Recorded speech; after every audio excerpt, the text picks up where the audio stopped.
आणि महाराष्ट्रातील न्यूज अपडेट्ससाठी लाईक करा, फॉलो करा आणि सबस्क्राईब करा महाराष्ट्र माझा डिजिटल न्यूज चॅनल। आमच्या सिंधुदुर्ग जिल्ह्यामध्ये आमच्या जिल्ह्याचं हक्काचं सार्वजनिक बांधकाम कार्यालय असलं पाहिजे।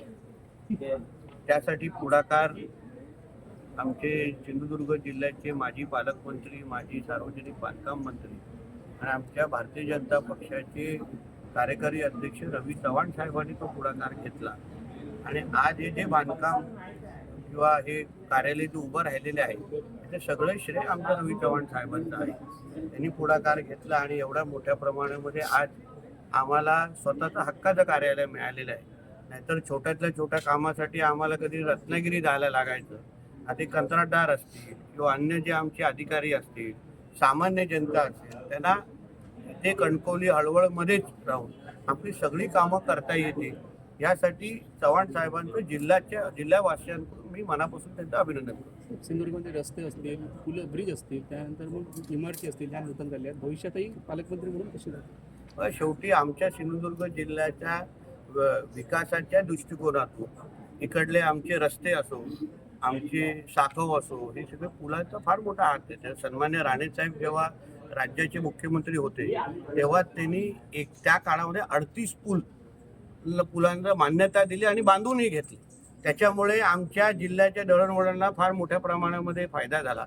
आमचा डोंगराळ जिल्हा आहे, काही गावं फार दुर्गम आहेत, म्हणून इथे योग्य पद्धतीने रस्त्याचं जाळं बांधणं हे आम्हाला विकासाच्या दृष्टिकोनातून अति महत्त्वाचं होतं आणि त्या पद्धतीचा प्रवास आतापर्यंत आम्ही करत आलेलो आहे। आज तुम्ही आमच्या जिल्ह्यामध्ये कुठल्याही कानाकोपऱ्यात गेलात तर तुम्हाला दर्जेदारच रस्ते भेटतील, चांगल्या प्रकारचे रस्ते दिसतील। म्हणून ह्या रस्त्यांचा दर्जा अजून वाढवणं, वाढीनिहाय रस्ते बांधणं आणि आता तर आमच्या राज्य सरकारने कॉन्ट्रॅक्ट म्हणजे हे आपलं कॉन्क्रीटचे रस्त्याच्या हे विषय सुरू केलेले आहे आणि म्हणून येणाऱ्या कालावधीमध्ये आमचा जिल्हा हा पर्यटन जिल्हा असल्यामुळे या रस्त्यांच्या परिस्थितीमुळे पर्यटनाला पण फार मोठा चालना भेटेल असा माझा विश्वास आहे। साहेब, इकडे बघितलं तर गव्हर्नमेंटचे गेस्ट हाऊस पंचतारांकित हॉटेलसारखे झालेत आणि त्याच वेळी बघितलं तर पीडब्ल्यूचं ऑफिस जे आहे ते सुद्धा कॉर्पोरेट कंपन्यांच्या ऑफिसच्या लुक असणारं झालेलं आहे। त्याबद्दल अतिशय कौतुकास्पद गोष्ट आहे। याचे श्रेय आमच्या अजय कुमार सर्वगुरुजींना दिलं पाहिजे। अधिकारी जेव्हा चांगल्या मानसिकते, सकारात्मक मानसिकतेचे असतात, अनुभवी असतात, त्याचा फायदा सामान्य जनतेला होतो, जिल्हावासियांना होतो। त्यांनी त्यांच्या कारकिर्दीमध्ये आमच्या जिल्ह्याच्या फार महत्त्वाचे विषय म्हणजे उदाहरण आमचे रेल्वे स्टेशन तुम्ही पहा, आमचे गेस्ट हाऊस चांगले बनवलेले आहेत, रस्त्यांची परिस्थिती आज चांगली आहे, आज कार्यालय आम्हाला हक्काचे मिळत आहेत।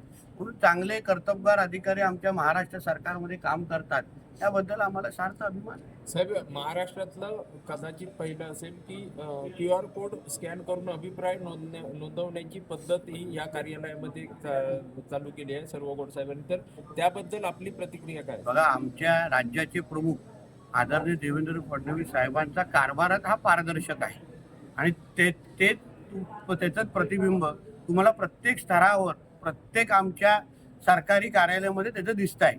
आज सार्वजनिक बांधकाम कार्यालयामध्ये QR कोडच्या माध्यमातून फीडबॅक मागवणं हे धाडसाचंच काम आहे खरं म्हणलं। यांची जबाबदारी सोपी नसते। लोक छोट्यातल्या छोट्या विषयावर कसं भांडतात याचा अनुभव लोकप्रतिनिधी म्हणून आम्ही वर्षानुवर्षे घेतोय, पण तरीही लोकांचा त्रास कमी व्हावा, लोकांचे प्रश्न आमच्यापर्यंत पोहोचावे ह्यासाठी पुढाकार आमच्या सार्वजनिक बांधकाम सिंधुदुर्गाने घेतलेला आहे। ही अतिशय कौतुकास्पद गोष्ट आहे आणि ह्याचं अनुकरण राज्यातल्या अन्य बांधकाम कार्यालयांनी करावं असं मी आग्रहाने मागणी आमच्या बांधकाम मंत्र्यांकडे करीन। न्यूज अपडेट्ससाठी लाईक करा, फॉलो करा आणि सबस्क्राईब करा महाराष्ट्र माझा डिजिटल न्यूज चॅनल।